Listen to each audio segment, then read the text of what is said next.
Čest lidi, zdraví vás Nebras a já si tam u dalšího tutoriálu a tentokrát to bude, jak si dát config do vašeho Counter-Strike 1.6. Takže ten config se jmenuje tady Sirius, zkombinoval jsem pár configů dohromady, vyšlo z toho tohle, je to na 5 až 7 metrů, ale spíš těch 5, protože zase tak dobrý nejsem.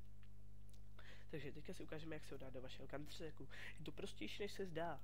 Normálně si otevřete váš Counter-Strike ve složce, dáte C-Strike a přetáhnete Siriuse, to CFG, sem do C-Strikeu. Musíte si dát velký pozor, abyste to nepřitáhli do jedné z tady těch složek, kde by to pak nefungovalo. Fajn, takže teďka už si ukážeme, jak se to spustit ve hře. Takže za chvíli jsme tady. Takže jsme tady a teďka si vlastně ukážeme, jak si to zapnout. Takže dáte konzoli a do konzole si napíšete exec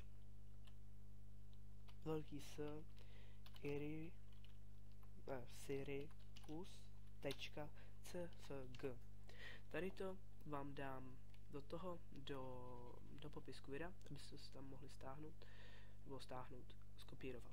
Tak, dáme Enter a tady už se nám začíná nabíhat do CFG. Takže tady máte 100% dokončeno. Vítej u mého configu.